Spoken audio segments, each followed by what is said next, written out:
la première ministre du Québec, Mme Pauline Marois.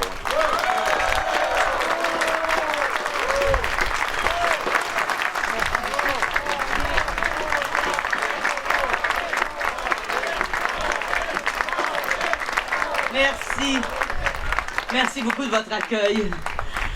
Monsieur Roy, président du Rassemblement pour un pays souverain et surtout président du comité du mémorial Louis-Joseph Papineau qui nous réunit aujourd'hui.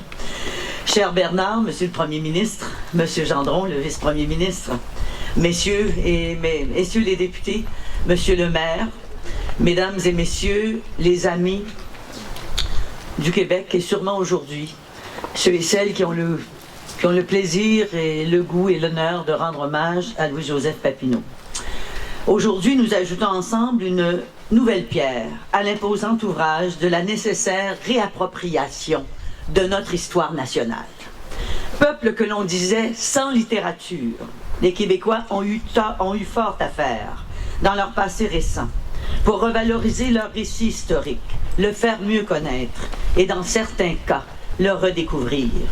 Dans notre histoire, les soulèvements de 1837-1839 prennent une place fondamentale.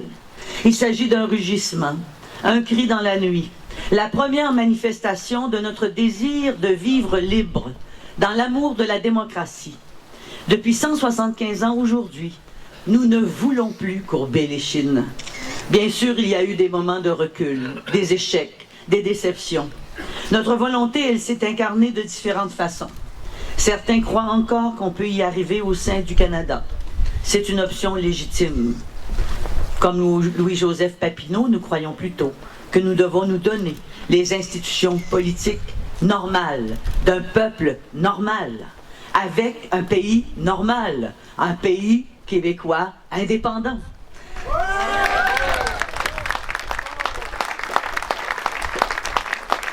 Ce n'était pas nécessairement le premier choix de Papineau. Il aurait surtout voulu éviter un conflit armé. Il était de ceux qui croyaient que la raison, l'éloquence, la force des arguments permettaient de triompher. De résolution en pétition, les patriotes ont voulu être entendus. Malheureusement, ça n'a pas été le cas. Et l'histoire s'est déroulée telle qu'on la connaît. Aujourd'hui, nous sommes toutes et tous les héritiers de Louis-Joseph Papineau.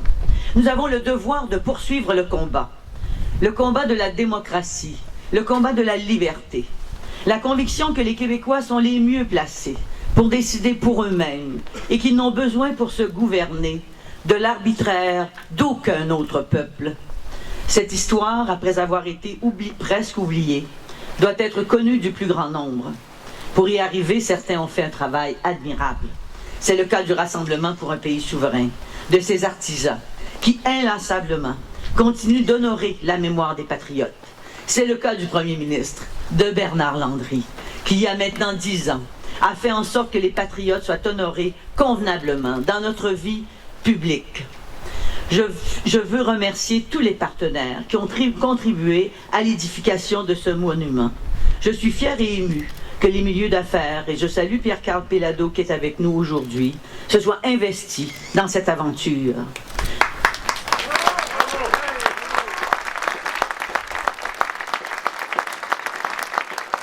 Vous faites un travail admirable pour revaloriser notre culture nationale.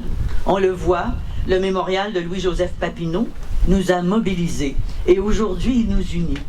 Avant même d'avoir été inauguré, il réalisait sa première mission, qui est de créer des solidarités entre les forces vitales de notre nation. Aujourd'hui, inspiré par l'héritage des patriotes, par votre travail audacieux et acharné, ainsi que par la beauté de ce lieu, je veux réaffirmer un de mes engagements. Notre gouvernement fera son travail. Nous nous assurerons que la connaissance de notre histoire reçoive toute l'attention qu'elle mérite, de la petite école jusqu'aux chaires de recherche de nos universités.